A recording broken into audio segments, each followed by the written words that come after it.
चलिए, ग्राफ के लिए सबसे बेसिक टॉपिक है जिसका नाम है स्लोप, और स्लोप को पढ़ना बहुत ज़रूरी है। स्लोप दो फेज में हम लोग पढ़ेंगे।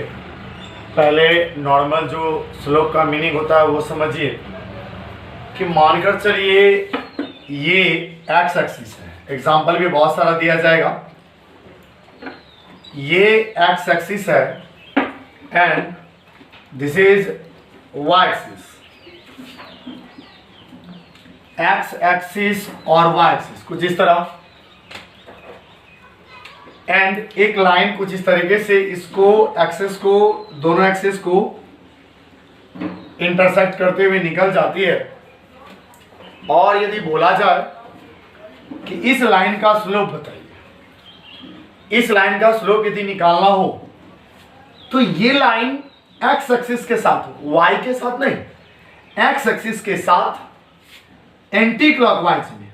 यहां देखिए एंटी क्लॉकवाइज आप तो समझते हैं, ये डायरेक्शन घड़ी के सुई के घूमने की दिशा आप देखते होंगे, घड़ी कुछ इस तरीके से रोटेट करती है। ये हुआ आपका क्लॉकवाइज, ठीक है। और इस तरीके का डायरेक्शन ये हो गया एंटी क्लॉकवाइज, यानी पॉजिटिव डायरेक्शन ये है, नेगेटिव डायरेक्शन ये है ऑरिजिन से। एक्स एक्सिस के पॉजिटिव डायरेक्शन से एंटी क्लॉकवाइज में जो एंगल बना सपोज किया गया थीटा। तो यानी आपको स्लोप यदि निकालना है तो slope is equal to M is equal to होगा टेन थीटा। इस एंगल के साथ आप टेन लेंगे, टेन को ही टेंजेंट कहा जाता है, जैसा कि आप लोग फुल फॉर्म में आपने पढ़ा टेंजेंट शॉर्ट फॉर्म टेन। तो इस एंगल के साथ जो टेन होगा वो इस लाइन का स्लोप देगा। स्लोप का डेफिनेशन है it is tangent of angle, इस एंगल का टेंजेंट। ये एंगल कैसे सबटेंड है? Subtend bye positive direction subtend bye positive direction of x axis, X axis के पॉजिटिव डायरेक्शन से एंटी क्लॉकवाइज सेंस, इन anti clockwise sense.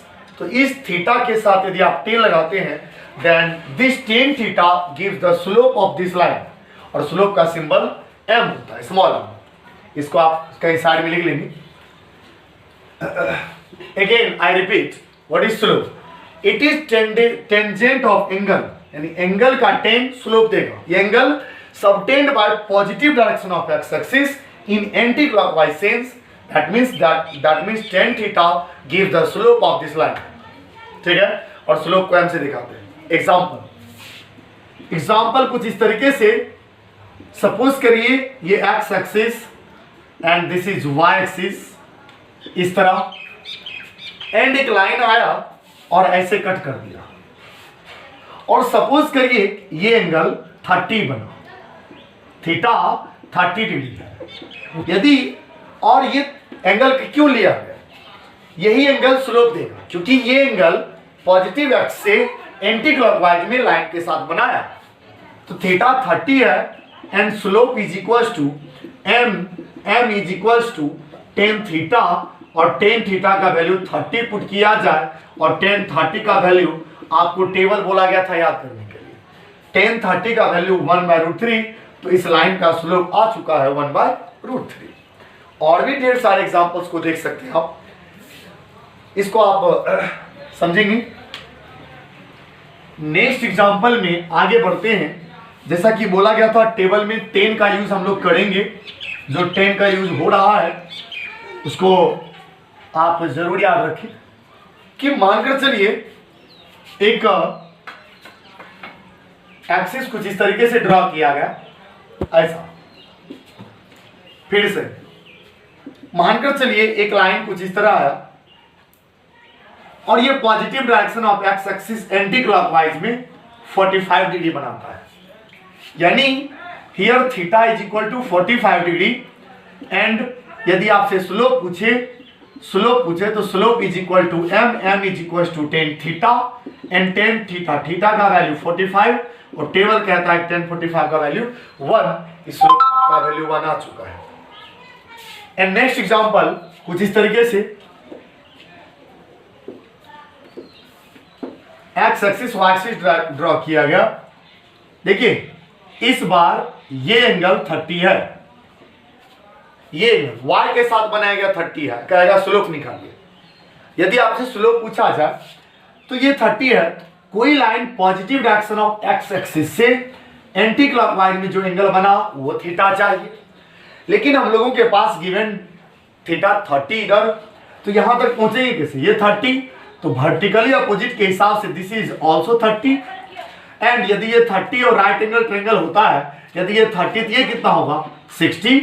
Right angle triangle में एक 90 और बाकी दो का सम 90, तो 130, तो दूसरा 90 में 30 घटा लीजिए, आ गया 60। तब यहाँ थीटा जो कंसीडर होगा वो 60 कंसीडर होगा। और यदि आपसे स्लोप पूछे, slope is equal to m, m is equal to 10 theta, और थीटा के बदले आप क्या रखेंगे 60, और 10 60 का वैल्यू कितना होगा √3। कुछ इस तरीके से आप कैसे भी करके इस एंगल पर पहुंचेंगे, वो लाइन एक्स के साथ कितना एंगल बनाती है।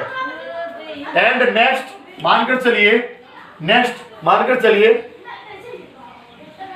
कि नेक्स्ट एग्जांपल में आपको बताया जाएगा और भी एग्जांपल्स। सपोज करिए इस बार फिर से x axis and y axis draw किया गया, और एक लाइन है जो इस तरीके से इंटरसेक्ट करती हुई चली गई ऐसा, और ये इस बार 35 नहीं लीजिए, टेबल से बाहर चला जाएगा, 45 लीजिए। अब हमको चाहिए ये लाइन ये एक्स है, सॉरी ये एक्स है, ये वाई है। ये लाइन एक्स के साथ एंटी में पॉजिटिव डायरेक्शन से एंटी में कितना थीटा बनाती है, ये 45 एंड दिस इज ऑल्सो 45।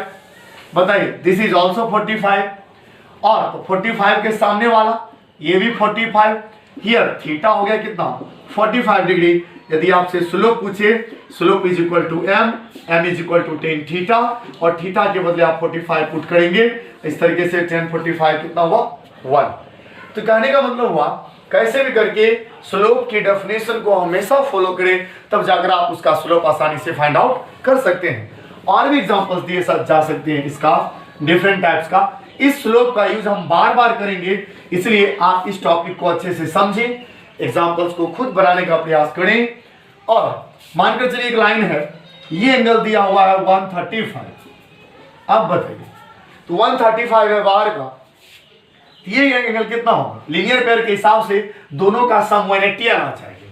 तो ये हो गया आपका कितना 180 में 135 सब्ट्रैक्ट करिएगा तो 45। ये एंगल कितना हो गया 45। तो बताइए थीटा 45 के केस में स्लोप 1 आता ही है। Slope m is equal to 10 theta, और थीटा के बदले फिर 45 पुट करेंगे, और 10 45 कितना हुआ 1।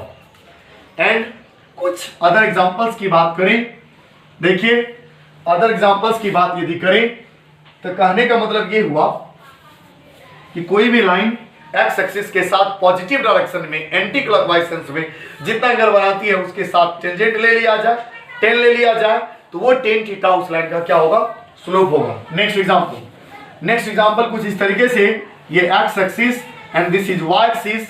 तो कहने का मतलब ये हुआ कि एक लाइन है जो एक्स के पैरेलल है, इस केस में, और ये भी एक बताया गया था जब लाइन पैरेलल हो, यहाँ तो वेक्टर बताया गया था, फिर भी यदि लाइन पैरेलल हो, आप कहेंगे इस लाइन का स्लोप बताइए। तो यहाँ पैरेलल के केस में दोनों के बीच का एंगल कितना होगा 0 डिग्री। यदि आपसे स्लोप पूछा जाए तो slope m is equal to क्या हो गया 10 थीटा, और थीटा के बदले क्या रखा गया 0, तो tan 0 क्या हो गया 0। एंड ठीक इसी तरीके से and other example is that कि मानकर चलिए एक लाइन ऐसा है एक्स वाई के, ये x axis and this is Y axis, एक लाइन कुछ इस तरीके से है, और यानी y के पैरेलल।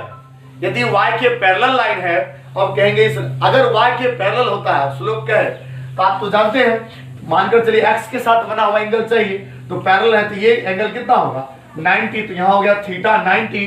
तो अगर स्लोप की बात करें, slope m is equal to क्या होगा 10 थीटा, और थीटा के बदले आप 90 पुट करते हैं, तो 10 90 क्या होता है अनडिफाइंड। कुछ इस तरीके से कहने का मतलब क्या होगा कि y के पैरेलल लाइन या x के परपेंडिकुलर लाइन एक ही बात है। इस केस में इसका स्लोप अनडिफाइंड हो गया, और x के पैरेलल या y के परपेंडिकुलर इस लाइन का स्लोप 0 होगा। इस पर एक नॉर्मल प्रैक्टिकल का एग्जांपल दिया जा सकता है कि मानकर चलिए एक होता है इस तरीके से, मानकर चलिए इसमें स्लोप रखा गया और कहेंगे यहाँ पर बैठ जाइए, कुछ है फिसलने वाला, यहाँ बैठ जाइए और फिसल जाइए। फिसल तब आप जाते हैं जब तक इसमें कुछ ना कुछ स्लोप होता है, कुछ ना कुछ झुका हुआ है। मानकर चलिए इस तरीके से रखा गया लाइन, ये आपका जो फिसलने वाला है इस तरीके से रखा गया और कहेंगे बैठ जाइए फिसल जाइए, बिल्कुल नहीं, क्योंकि x के पैरेलल जितना भी लाइन होगा, x के पैरेलल मतलब हुआ हॉरिजॉन्टल सरफेस से हॉरिजॉन्टल लाइन के पैरेलल, तो इसमें स्लोप नहीं है। स्लोप नहीं मतलब स्लोप उसका क्या है, 0। और दूसरा एग्जांपल दे सकते हैं, कहने का मतलब है दूसरा एग्जांपल क्या, आप कहेंगे यहाँ पर बैठ जाइए और इस तरह, यहाँ इस तरह लाइन है और यहाँ पर बैठ जाइए, कहेंगे फिसल जाइए, ये पॉसिबल नहीं है। तो कहने का मतलब है ये हो गया इसका एग्जांपल, x के परपेंडिकुलर या y के पैरेलल। एंड इस केस में क्या होगा कि यहाँ पर x के साथ 90 बनाती है और स्लोप अनडिफाइंड हो जाता है। एंड दूसरा एग्जांपल यहाँ पर एक और बताया जा सकता है, एग्जांपल कुछ इस तरीके से समझाया जा सकता है कि खुद x एक्सिस का स्लोप क्या होगा। तो बताइए x खुद के साथ कितना एंगल बनाती है, 0। तो जब 0 बनाती है तो यहां से क्लियर है कि slope of x axis is 0। Slope of x axis is 0। x axis x के पैरेलल जितने भी लाइन होंगे खुद x एक्सिस सभी के स्लोप 0 होंगे। या y एक्सिस का स्लोप यदि पूछा जाए, स्लोप ऑफ y एक्सिस, तो यहां पर हो जाएगा इज अनडिफाइंड। कहने का मतलब ये हुआ y एक्सिस खुद या y एक्सिस खुद x के साथ 90 बनाती है, यानी x के साथ जितना एंगल बना दिया कोई भी लाइन, या y के जितने भी पैरेलल होंगे सभी x पे परपेंडिकुलर होंगे।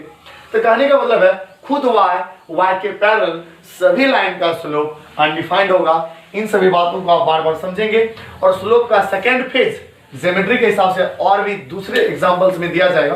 फिलहाल ये एंगल के हिसाब से हम लोग पढ़े, इसको आप रिवाइज करेंगे। Thank you.